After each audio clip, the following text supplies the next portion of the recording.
Hello बच्चों, आज हम लोग संस्कृत व्याकरण में कारक एवं विभक्ति परिचय पढ़ेंगे। तो पहले कारक किसे कहते हैं, फिर इसके बाद विभक्ति परिचय पढ़ते हैं हम लोग। तो कारक की परिभाषा है बच्चों, दिख रहा है ना, संस्कृत परिभाषा बता रहे हैं अभी। संस्कृत में साक्षात क्रियान्वित्वम कारकत्वम, इसको संस्कृत में दे साक्षात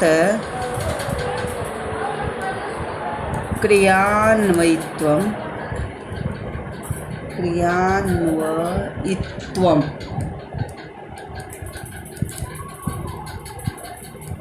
कारकत्वम।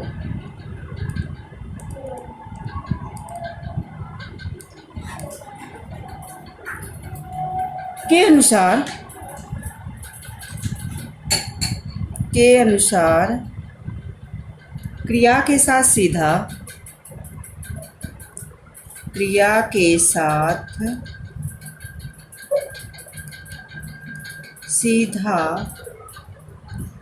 संबंध रखने वाले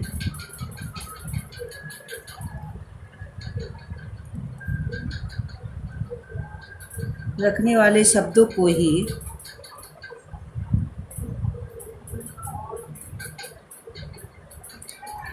ही कारक कहते हैं। समझ में आया बच्चों? कहते हैं।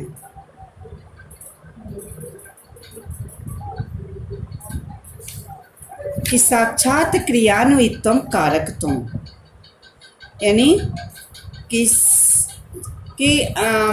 के अनुसार क्रिया के साथ सीधा संबंध रखने वाले शब्दों को ही कारक कहते हैं। यानी क्रिया से, जिन शब्द का क्रिया से एकदम सीधा संबंध होता है उसे कारक कहते हैं। इसी को संस्कृत में साक्षात क्रियान्वित्वम कारकत्वम, यानी साक्षात रूप से क्रिया से संबंध रखने वाले को कारक कहते हैं। और वही चीज़ हिंदी में है कि क्रिया के साथ सीधा संबंध रखने वाले शब्दों को ही कारक कहते हैं। जो क्रिया के साथ, जिन शब्दों का क्रिया के साथ सीधा संबंध हो, सीधा संपर्क हो। अब जैसे कि हम एक एग्जाम्पल दे रहे हैं, उससे समझिए। जैसे संस्कृत में दे रहे हैं बेटा, जैसे प्रयागे राजा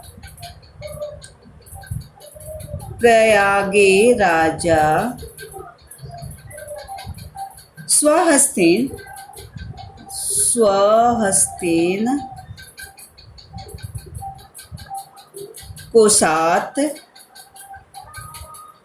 कोश से निर्धनेभ्यः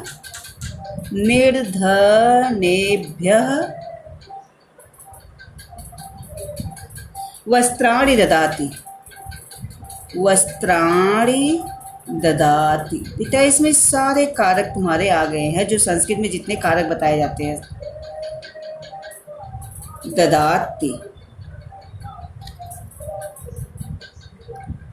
इस वाक्य में अभी हम समझाते हैं कि क्या कह रहा है। इस वाक्य में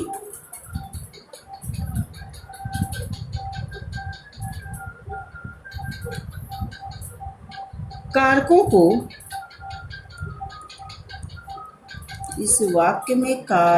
को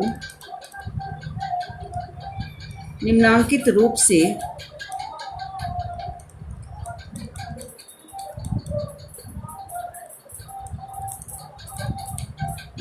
से ज्ञात कर सकते हैं।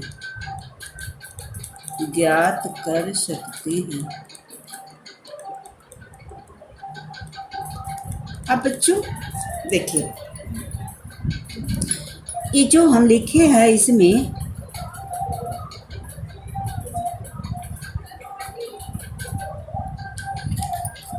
ये ददाति, यही क्रिया है, ठीक है।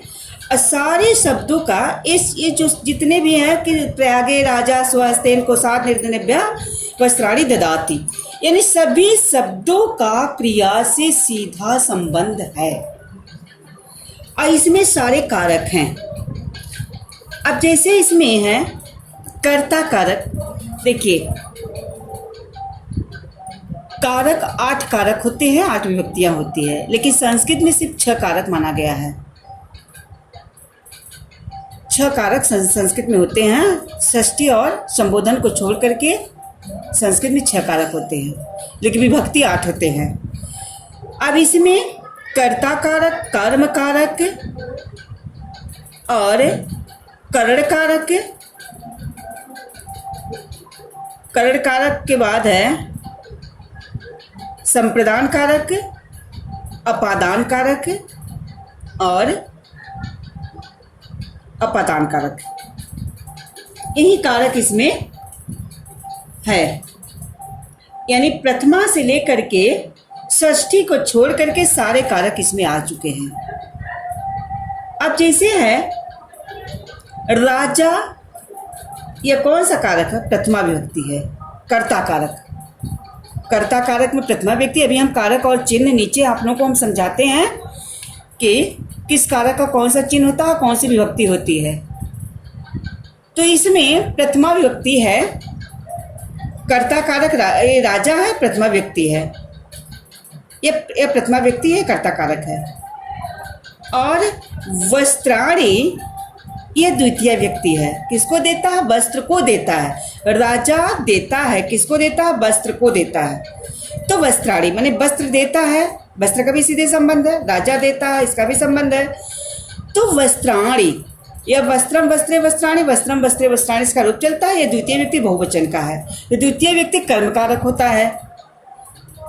तो यह वस्त्राणी द्वितीय व्यक्ति कर्मकारक हो गया, प्रथमा व्यक्ति हो गया, प्रथमा व्यक्ति कर्ता कारक और द्वितीय व्यक्ति कर्म का। अब तृतीया क्या है कि स्वहस्तेन, अपने हाथ से देता है।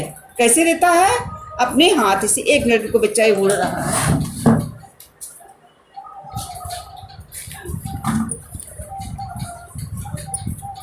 हाँ, तो कैसे स्वहस्तेन ये तृतीय व्यक्ति करण कारक हो गया। किससे देता है? अपने हाथ से दे रहा है। तो करण कारक का चिन्ह से होता है, हाथ से। स्वहस्तेन हाथ से दे रहा है, तो करण कारक का चिन्ह से होता है। तो करण कारक में कौन सी व्यक्ति होती है? तृतीय व्यक्ति होती थी। स्वहस्तेन यह तृतीय व्यक्ति करण कारक हो गया। और इसमें तृतीय व्यक्ति करण कारक हो गया। अब चतुर्थी व्यक्ति संप्रदान कारक होता है। तो निर्धनेभ्य किसको दे रहा है? निर्धनों को, निर्धन के लिए देता है। तो को या के लिए चतुर्थी व्यक्ति का चिन्ह होता है बच्चों। और यह इसमें चतुर्थी व्यक्ति संप्रदान कारक है। निर्धनेभ्य, निर्धनों को, ये भी चतुर्थी व्यक्ति संप्रदान, चतुर्थी व्यक्ति का बहुवचन रूप है। ये संप्रदान कारक हो गया इसमें। अभी हम लोग क्या पढ़ रहे हैं कि क्रिया के साथ सीधा संबंध रखने वाले शब्दों को ही कारक कहते हैं। तो किसे देता है? निर्धनों को देता है, इसका भी संबंध हो गया। और अभी बचा क्या है? कहाँ से देता है? कोसात, पंचमी व्यक्ति अपादान कारक से उसका भी चिन्ह होता है। अभी से हमने तृतीया का भी बताया, कोसात पंचमी का भी बताया है। तो तृतीया का जहाँ होता है कि जिसकी सहायता से कर्ता अपना कार्य करे, तो स्वहस्तेन अपने हाथ से देता है। लेकिन कोसात में पंचमी व्यक्ति अपादान कारक है। कहाँ से दे रहा है? कोष से दे रहा है, माने कोष से धन को अलग कर रहा है। कोशात, जहाँ से कोई वस्तु अलग होती है उसमें पंचमी व्यक्ति होती है। तो पंचमी व्यक्ति अपादान कारक का शब्द कौन सा है? कोशात है। किसे दे रहा? कोष से दे रहा है। और षष्ठी व्यक्ति इसमें नहीं है। अब सप्तमी व्यक्ति है, अपादान कारक होता है।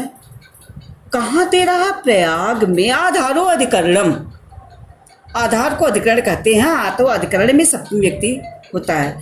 तो प्रयागे, प्रयागे सप्तमी व्यक्ति अपादान कारक है। अरे सॉरी, अधिकरण कारक। सप्तमी व्यक्ति अधिकरण कारक, आधारो अधिकरणम।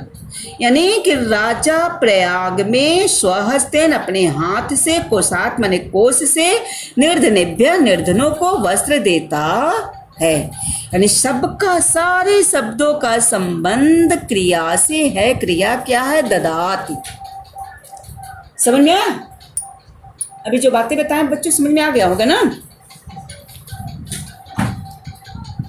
तो अब जैसे हम अभी इसको इसी को समझा देते हैं, अलग अलग कर देते हैं, देख लीजिए। अब इसे है कह ददाति, हम क्वेश्चन बना रहे हैं, सॉरी, कह ददाति। अब हम कारक और विभक्ति हम करने के लिए हम आप लोगों को एक क्वेश्चन कर रहे हैं। कह ददाति एक क्वेश्चन है, यानी राजा कौन देता है, तो ये राजा प्रथमा व्यक्ति हो गया। राजा प्रथमा व्यक्ति कर्ता कारक हो गया। ये प्रथमा विभक्ति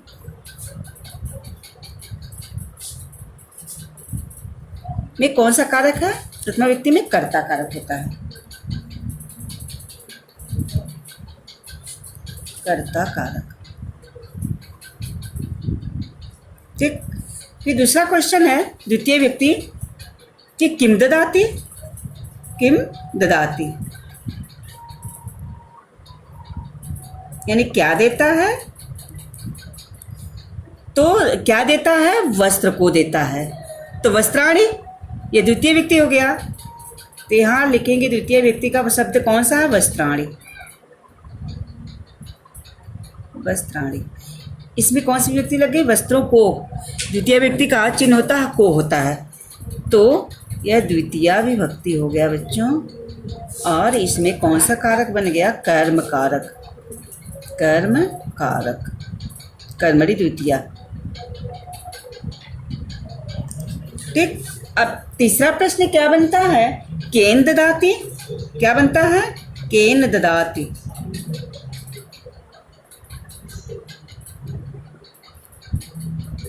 केन ददाति यानी किससे देता है। देखिए कह, किम, केन, ये सब आपका रूप भी बनता जा रहा है। प्रथमा व्यक्ति का है, द्वितीय व्यक्ति का केन, किससे देता है। अब हमें तृतीय व्यक्ति को ढूंढना है, तृतीय व्यक्ति में कौन सा शब्द है, इसमें तृतीय व्यक्ति का शब्द कौन सा है, तो केन ददाति किससे देता है, तो इसमें क्या होगा, स्वहस्तेन, अपने हाथ से देता है ना, स्वहस्तेन। तो स्वहस्तेन बच्चों कौन सी विभक्ति हो गई, तृतीय व्यक्ति, स्वहस्तेन। हस्तेन की है तृतीय विभक्ति। और कौन सा कारक तब हो गया यह, करण कारक, करण कारक। इस उदाहरण से हम आपको एक एक शब्द समझा रहे हैं। करण कारक, केभ्यः, केभ्यः ददाति। केभ्य ददाति माने किसको देता है, किसके लिए देता है, यह शब्द बने ना केभ्य। केभ्य चतुर्थी व्यक्ति का रूप है। कह कौ के, कम कौ कान, केन काव्यम का भी, और केन काव्यम का भी, और ये चतुर्थी का है, पंचमी होता है केभ्य। तो कस्यै, कस्यै काव्यम और केभ्यः। कस्यै स्त्रीलिंग होता है, कस्मै, कस्मै पुल्लिंग होता है, कस्यै स्त्रीलिंग, कस्मै चतुर्थी व्यक्ति। तो कस्मै काव्यम केभ्यः, तो ये केभ्य जो है चतुर्थी व्यक्ति का बहुवचन रूप है। अब इससे प्रश्न क्या बनता है कि किसके लिए देता है, किसके लिए देता है, निर्धनेभ्यः, तो निर्धनों को देता है।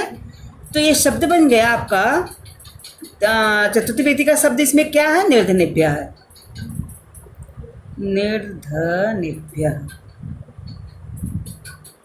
यह चतुर्थी व्यक्ति कौन सी विभक्ति हो गई, चतुर्थी विभक्ति। कौन सा कारक हो गया बच्चों, संप्रदान कारक हो गया, ये संप्रदान कारक। ठीक, अब तीसरा प्रश्न 1 2 3 4 5वां प्रश्न क्या बनता है, कस्मात् ददाति। कस्मात्, कस्मात् ददाति किससे देता है। कस्मात् पंचमी व्यक्ति का रूप है, किससे देता है, तो इसमें कौन सा शब्द है पंचमी व्यक्ति का, किससे देता है, कोशात्, कोश से देता है। तो कस्मात् ददाति किससे देता है, तो ये पंचमी व्यक्ति का शब्द होगा कोशात्। पोषात, कोष से। ये कोषात कौन सी विभक्ति तब हो गई? पंचमी विभक्ति हो गया, पंचमी विभक्ति। पंचमी विभक्ति का कारक क्या होता है बच्चों? अपादान कारक, अपादान कारक। ठीक। अब अभी शब्द कौन सा बचा है? देखिए इसमें षष्ठी व्यक्ति नहीं है। अब एक दूसरा प्रश्न, अगला प्रश्न क्या बनता है? कुत्र ददाति, कुत्र ददाति कहाँ देता है? कहाँ देता है? अब सप्तमी व्यक्ति का कहाँ देता है? जहाँ पे कोई कार्य किया जाता हो, किसी कार्य के करने का जो आधार हो, उसमें सप्तमी व्यक्ति अधिकरण कारक होता है। तो ये जो वाक्य है उसमें कहाँ दिया जा रहा है? प्रयागे, प्रयाग में, आधार हो अधिकरण में और पर सप्तमी व्यक्ति का होता है चिन्ह, तो प्रयागे। प्रयागे यह कौन सा है? पंचमी जो है सप्तमी व्यक्ति। षष्ठी इसमें नहीं है बेटा, सप्तमी, सप्तमी विभक्ति। और सप्तमी विभक्ति का चिन्ह कारक क्या होता है? अधिकरण कारक, अधिकरण कारक। तो आप समझ में आ गया होगा। जब हमने क्वेश्चन कर दिया, क्वेश्चन से इस शब्द को अलग अलग कर दिया कि इसमें कौन सा कर्ता कारक है और कौन सा कर्म कारक का शब्द है, करण का संप्रदान, अपादान, अधिकरण, और इसमें कौन कौन सी विभक्ति होती है। तो कर्म में द्वितीय व्यक्ति, कर्ता कारक में प्रथमा व्यक्ति होता है, कर्म कारक में द्वितीय व्यक्ति होता है, करण कारक में तृतीय व्यक्ति होता है, और संप्रदान कारक में चतुर्थी व्यक्ति, अपादान कारक में पंचमी व्यक्ति और अधिकरण कारक में सप्तमी व्यक्ति। और षष्ठी का भी होता है, लेकिन संस्कृत में नहीं है। विभक्ति आठों रहेगी और कारक हम लोग संस्कृत में 6 है, ऐसे हिंदी में 8 कारक है। तो इसमें संबोधन और संबंध नहीं होता है। संबोधन वही प्रथमा की तरह चलता है। अब समझ में आ गया? जो परिभाषा कह रहा है कि क्रिया के साथ सीधा संबंध रखने वाले शब्दों को ही कारक कहते हैं। तो क्रिया के साथ संबंध जो शब्द है, क्रिया क्या है? ददाति, कह ददाति, किम ददाति, केन ददाति, केभ्यम ददाति, कस्मात् ददाति, कुत्र ददाति। और शब्द क्या है? किससे संबंध रख रहा है यह शब्द? राजा वस्त्राणी स्वहस्ते निर्निव्य कोशात प्रयागे। और ये विभक्ति है और एक कारक है। इस विभक्ति का ये कारक होता है या इस कारक का ये विभक्ति होता है। इसको अच्छे से पढ़ लेना। अब उक्त वाक्य में एक लाइन लिख लीजिए आप लोग। इसको फेयर करना है ना, तो इसको सेंटेंस पूरा कर दें। उक्त वाक्य में राजा आदि पदों का क्रिया के साथ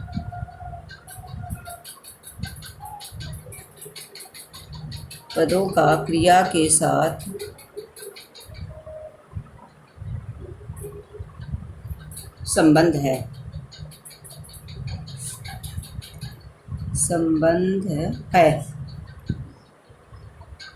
अतः एक कारक है। एक कारक हैं। संस्कृत में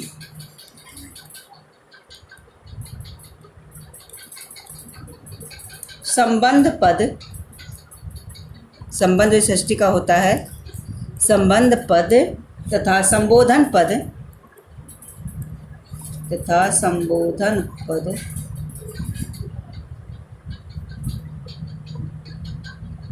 कारक नहीं माने जाते हैं, कारक नहीं माने जाते हैं।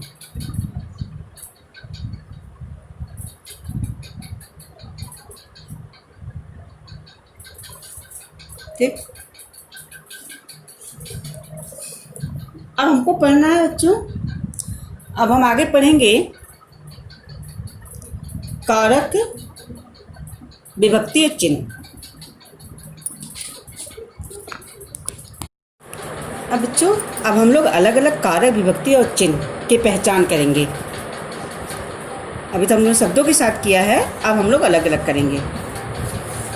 अब जिसमें क्रम में आठों है, 6 ही कारक संस्कृत में, लेकिन हम लोग 8 का ज्ञान रखते हैं। 2 3 4 5 6 7 8 कारक कौन है इसमें? कर्ता कारक। एक सेकेंड, पहला कौन सा है? कर्ता कारक, जैसा कि हम अभी पढ़े हैं एक एग्जाम्पल से। कर्ता कारक, कर्ता कारक की विभक्ति क्या हम लोग पढ़े हैं? प्रथमा व्यक्ति। इन्हें पढ़े हैं। कर्ता कारक विभक्ति क्या होती है? प्रथमा व्यक्ति होती है। तो प्रथमा विभक्ति क्या है? प्रथमा। इसका चिन्ह क्या होता है बच्चों? ने। चिन्ह ने। और दूसरा है कर्म कारक। क्या है? कर्म कारक। कर्म कारक की विभक्ति क्या होती है? जैसा कि अभी हम लोग पढ़े हैं, द्वितीय व्यक्ति होती है। कर्म कारक द्वितीय व्यक्ति। इसका चिन्ह क्या होता है? को। क्या होता है? को। जैसा कि हम पढ़े हैं, वस्त्र को। और राजा ने इसमें छुपा है, प्रथमा व्यक्ति में राजा ने वस्त्र को। और तीसरा है करण कारक। करण कारक विभक्ति क्या होता है? करण कारक विभक्ति क्या होती है? तृतीया। तृतीय व्यक्ति होती है। इसका चिन्ह होता है बच्चों से के साथ और द्वारा।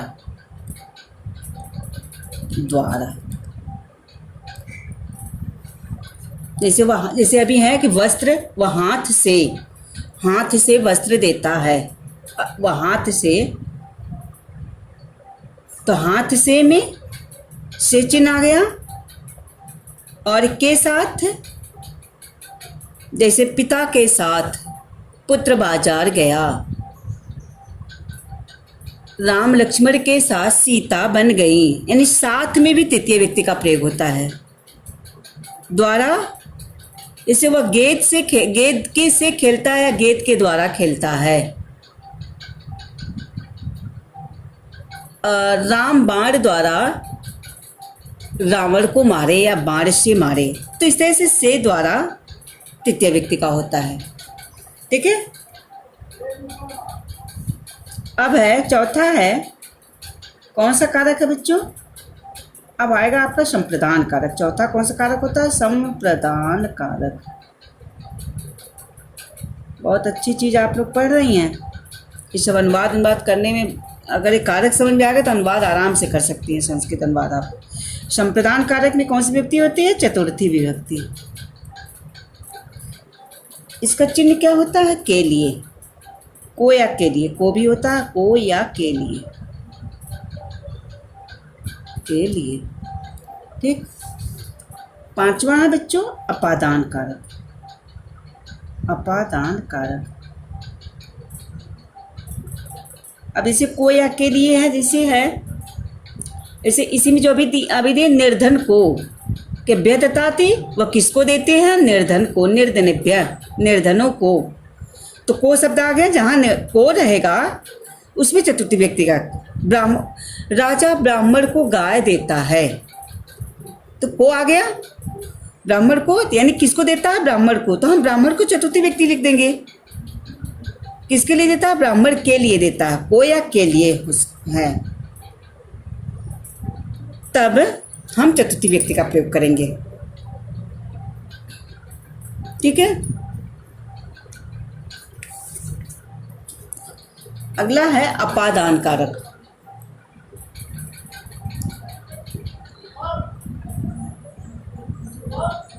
तो अपादान कारक में कौन सी विभक्ति होती है? पंचमी विभक्ति। पंचमी विभक्ति। पंचमी विभक्ति का चिन्ह क्या होता है? से अलग होने में। से अलग होने में।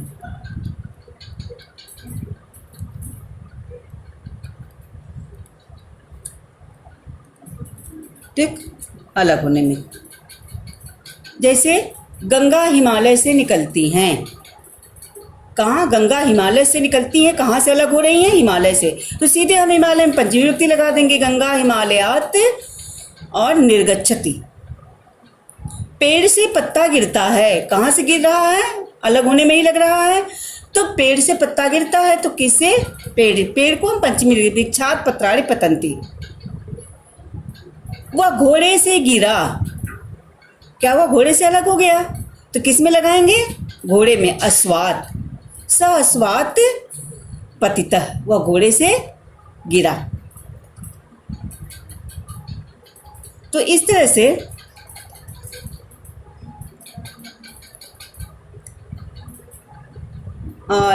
इसी तरह से षष्ठी विभक्ति होती है संबंध। संबंध कारक। और संबंध कारक विभक्ति क्या होती है? षष्ठी।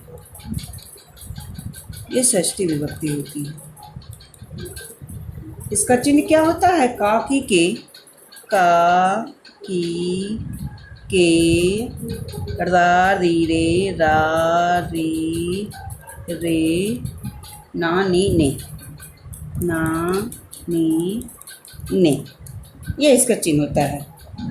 उसका, उसकी, उसके, हमारा, हमारी, हमारे, अपना, अपनी, अपने। तो ऐसे जहाँ संबंध हो वहाँ पे षष्ठी विभक्ति का प्रयोग होता है। संबंध जहाँ पे होता है। जैसे दशरथ का पुत्र राम है, यानी दशरथ का और राम से संबंध है। तो ऐसी जगह पे कहाँ क्या होता है? संबंध कारक का प्रयोग होता है। या हम लोग में संस्कृत में यह संबंध कारक नहीं होता है, विभक्ति होती है, 8 विभक्ति होती है, लेकिन कारक नहीं माने जाते हैं। अगला है अधिकरण कारक, सप्तमी विभक्ति। कौन सा कारक है? अधिकरण कारक।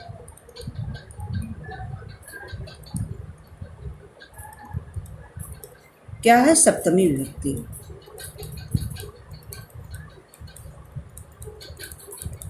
इसका चिन्ह होता है बच्चों में पर, में पर। ठीक है।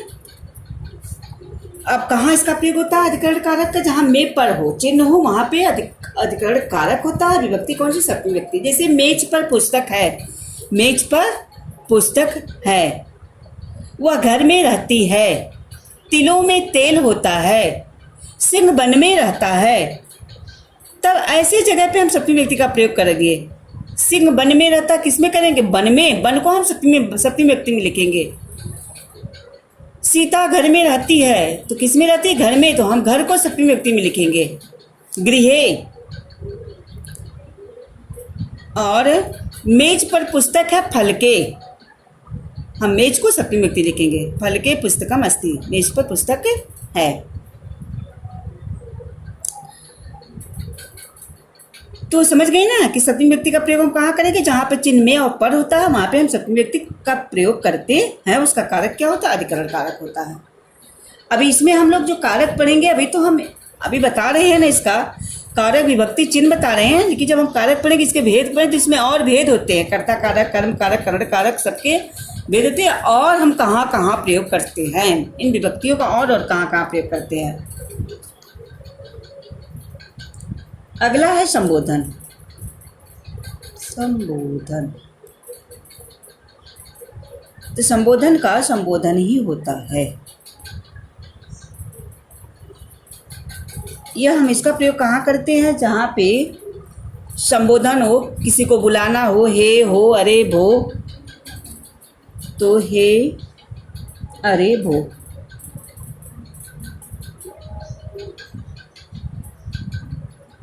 अरे, तो ऐसे में हम संबोधन कारक का प्रयोग करेंगे।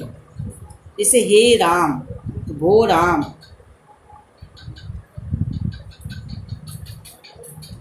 तो बच्चों, आज हम लोग कारक किसे कहते हैं पढ़े हैं? कारक की परिभाषा और एक उदाहरण से हर शब्द को अलग अलग कर दिए कि कि इस शब्द में कौन कौन से कारक कौन कौन से व्यक्ति हैं। फिर आज हम लोग फिर कारक विभक्ति और चिन्ह भी इसकी का पहचान कर चुके हैं। अब हम अपना पठन पाठन यहीं पे समाप्त करते हैं। अब कल हम लोग कारक जब पढ़ेंगे, कर्ता कारक, कर्म कारक, करण, संप्रदान, अपादान, संबंध, अधिकरण, तो इसको हम अलग अलग इसके और अलग अलग भेद होते हैं। तो कल हम लोग कर्ता कारक के भेद पढ़ेंगे, कर्म कारक के भेद पढ़ेंगे। ठीक है, और इसको फेयर कॉपी पर लिख लीजिएगा।